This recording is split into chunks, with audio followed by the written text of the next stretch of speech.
All right, this is Openstax U.S. History, Chapter 1, Section 3, West Africa and the Role of Slavery. So in Chapter 1, 1.1 looked at the Americas. 1.2 was about Europe.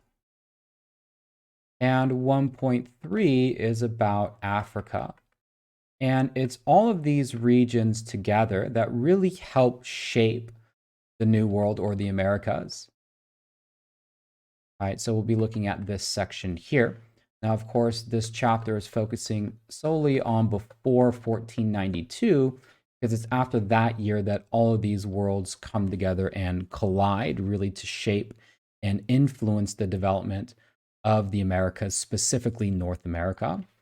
So we'll be focusing mostly when it comes to Africa, we're focusing mostly on Western Africa, and of course, it's because Western Africa, because that's the region from which people will eventually make their way to the New World. So in terms of this map here, we're really only looking at, or we're really mostly concerned with sort of this part of Africa and, and some of the interior here, because it's that which makes its way to the New World or the Americas.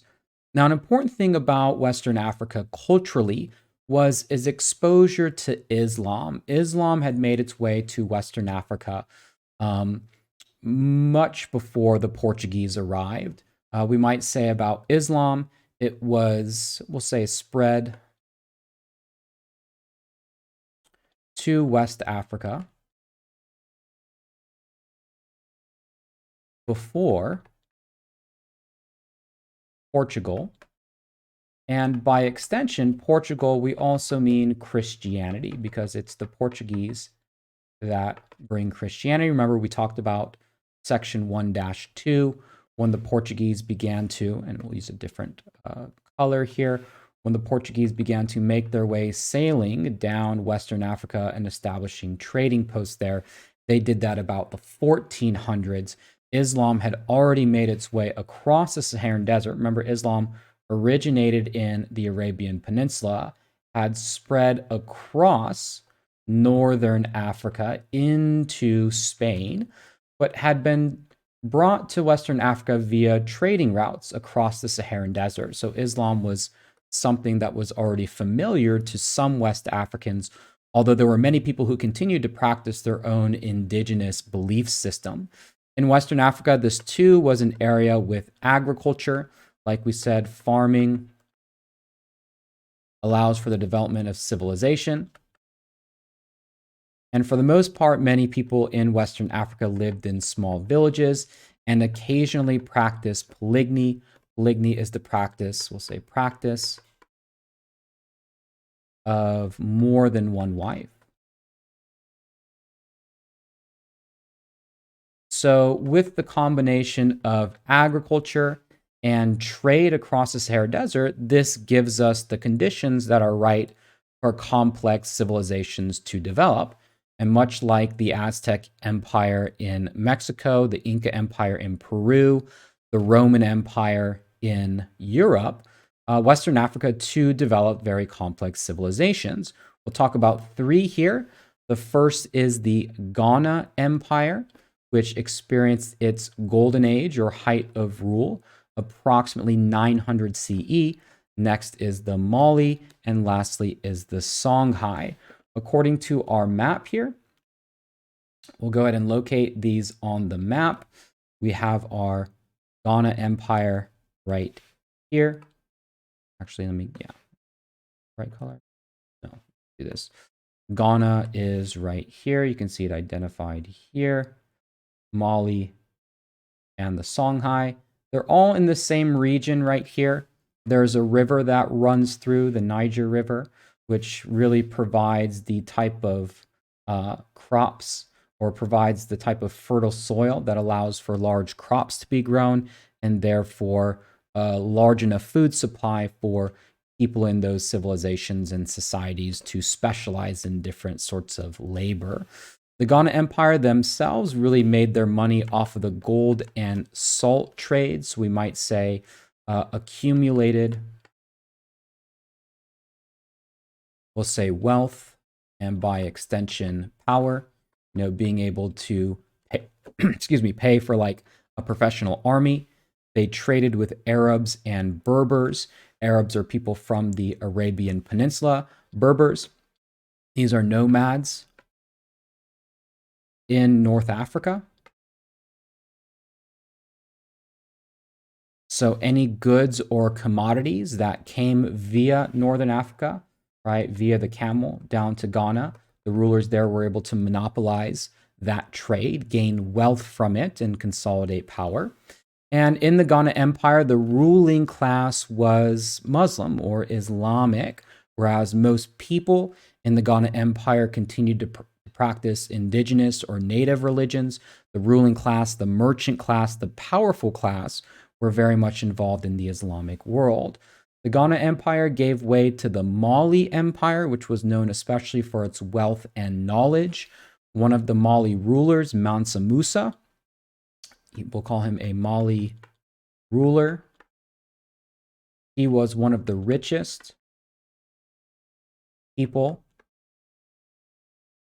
of all time, amassed a huge amount of gold that when Mansa Musa went on his Hajj, a Hajj is a holy pilgrimage to Mecca. It's something that every practicing Muslim should at least try once in their lifetime, to visit the holy city of Mecca. If they have the resources to do it, they should. And so when Mansa Musa took his Hajj or pilgrimage from the Mali Empire to the city of Mecca, he brought so much gold with him that he debased the currency all along his trading route. And the city of learning there in Mali was Timbuktu. We'll call this a city of Islamic scholarship. City of Islamic scholarship. Finally, the Mali Empire eventually gave way to the Songhai Empire, which is the last of the three major West African empires by the time that the Portuguese and others begin to arrive. The Songhai eventually fell to the Berbers, or to outsiders, with gunpowder weapons. Was gunpowder weapons that eventually brought an end to the Songhai Empire. And so that leaves Western Africa in a position, really when the Portuguese and others begin to arrive on the western coast, in a similar position to where Europe was during the Middle Ages, and that is a political fragmentation. And because there is no overarching power or consolidated power to resist outside influence, various tribes and groups within Western Africa are played against each other by outsiders, which then take advantage of Africa, specifically when it comes to the slave trade. And so where Africa is most significant in terms of the development of the Atlantic world and the Americas is the role that it has to do with the development of slavery in the Americas. Now, one thing to take note of is that slavery itself is not a new institution. Slavery was something that existed in practically every society on the earth up until that point. So we might say that slavery existed before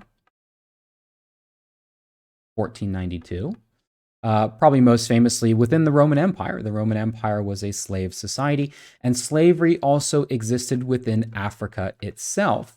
However, there were various degrees of slavery. So, for example, we might look at something like serfdom in Europe, where people were not necessarily bought and sold, but serfs were not entirely free either. In Africa, it was very common for slaves to become sort of part of an extended family. But on one extreme of it was chattel slavery. And chattel slavery is important because this is the version of slavery that is imported into the New World. So chattel slavery is to treat people as property, right? People can be bought and sold. And this is the version of slavery that becomes the predominant type of slavery in the Americas. So chattel slavery is to treat people as property. We might also say this becomes the type of slavery in the Americas.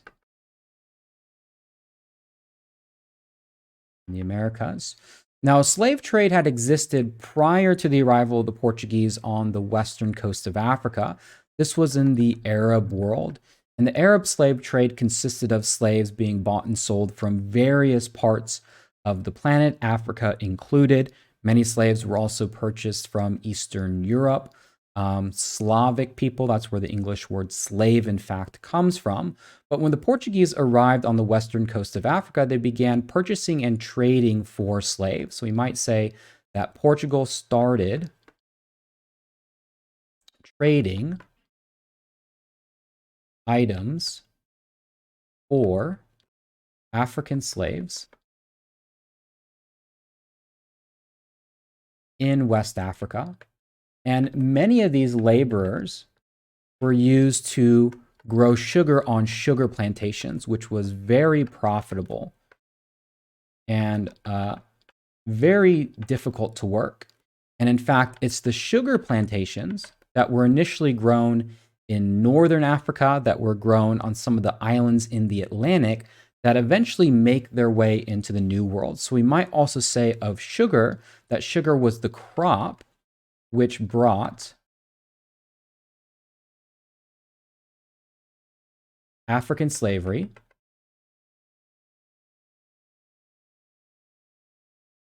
to the Americas. And it was there in the Americas that slavery began to take on its race-based component. And that is to say that slaves in the New World were exclusively African. One, because that was where the closest source of slaves could be purchased from, but also because Africans were, number one, easily identifiable by race, color of one's skin as compared to the Portuguese, but also number two, it was more acceptable for the Portuguese and other European powers to enslave Africans because they were Muslims and not Christians. In fact, the Portuguese and later on the Spanish did attempt or not later, at first I should say, did attempt to enslave the Native American and indigenous population. However, the Native Americans were much more susceptible to disease. Many died from disease. And many of those in the Americas were considered by some in Portugal and Spain to be potential Christians. Now, even though being Christian didn't prohibit Christians from enslaving other Christians, it did occur, but it was seen as more justifiable to enslave Africans because they were exposed to Islam for a much longer time than Christianity, which was somewhat new. And so Native Americans, because they died in such high numbers due to the exposure of disease, these diseases had already been circulating in the old world, Africa, Asia, and Europe. And because they were seen as potential Christians by missionaries, they were Indian slavery was eventually surpassed by African slavery. And so we could see on this map here really the significance and degree of which the slave trade took place. The darker the arrow, the more slaves that were traded. From Central Africa, many made their way to Brazil. Also, many more made their way to the Caribbean. And it was just a small number that would eventually make their way to North America and the United States. It was in these areas that sugar was grown. That was really the cash crop. You see some of the Arabic slave trade here, which continued to a much smaller degree afterwards. But for the most part, this was the development of the Atlantic world. Again, the two important things to take note of when it comes to transatlantic or the slavery in the Atlantic world is that slavery was chattel. People were considered property, not extended family, and that it became based solely on race.